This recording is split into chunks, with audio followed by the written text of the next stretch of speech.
গোড়ায় টমেটো গাছের চারা গ্রাফটিং করে সফলতা পেয়েছেন ময়মনসিংহ গৌরীপুরের এক কৃষক। গাছে গাছে ঝুলছে কাঁচা পাকা টমেটো। এ নিয়ে বিস্তারিত জানাতে গৌরীপুর তাতকুড়া থেকে যুক্ত হচ্ছেন হারুনুর রশিদ।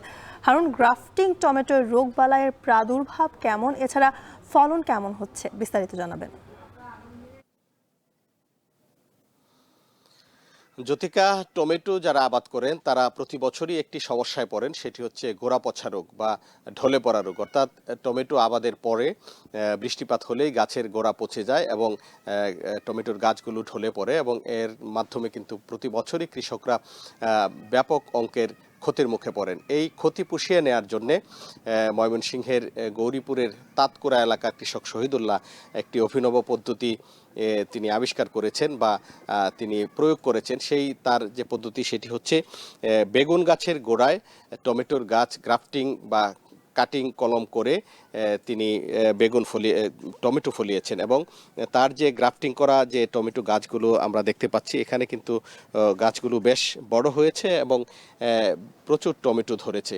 এবং আমরা কৃষকের সাথে কথা বলেছিলাম, তিনি যেটি বলেছেন যে প্রতি বছর তিনি যে পরিমাণ ক্ষতির মুখে পড়তেন টমেটো আবাদ করে, এবার কিন্তু তার সেই ক্ষতি নেই বললেই চলে। অর্থাৎ রোগ বালাইয়ের কোনো প্রাদুর্ভাব নেই এবং ঢলে পড়া রোগ বা গোড়া পচার যে রোগ রয়েছে সেই রোগ একেবারেই নেই।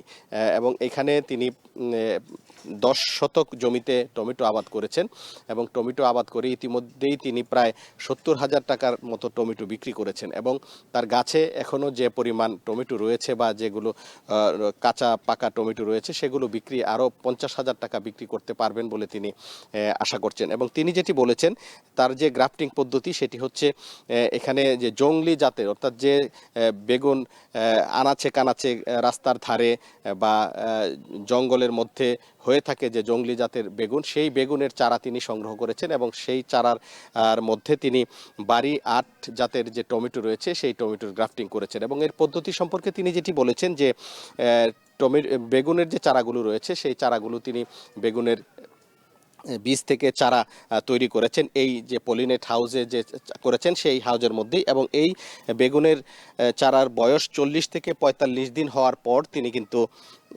যে টমেটোর যে চারা সেটি গ্রাফটিং করেছেন এবং গ্রাফটিং করার 15 দিন পর তিনি এটি নিবিড় পর্যবেক্ষণে শুষ্ক জায়গায় ছায়াযুক্ত জায়গায় রাখতে হয় এবং 15 দিন পর তিনি এই পলিনেট হাউসে এগুলো রোপণ করেছেন এবং রোপণের 1 মাস পরে এই টমেটো গাছগুলোতে ফুল এসেছে এবং তারও 1 মাস পরে অর্থাৎ 2 মাস পর থেকে তিনি টমেটো হারভেস্ট করতে পারছেন।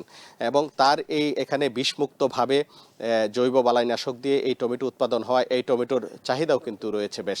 তো এই ছিল আমার কাছে ময়মনসিংহ থেকে সর্বশেষ। গ্রাফটিং করে সফলতা পেয়েছেন ময়মনসিংহ গৌরীপুরের এক কৃষক, সে খবর জানাচ্ছিলেন সহকর্মী হারুনুর রশিদ। শেষ করছে এখন জনপদ।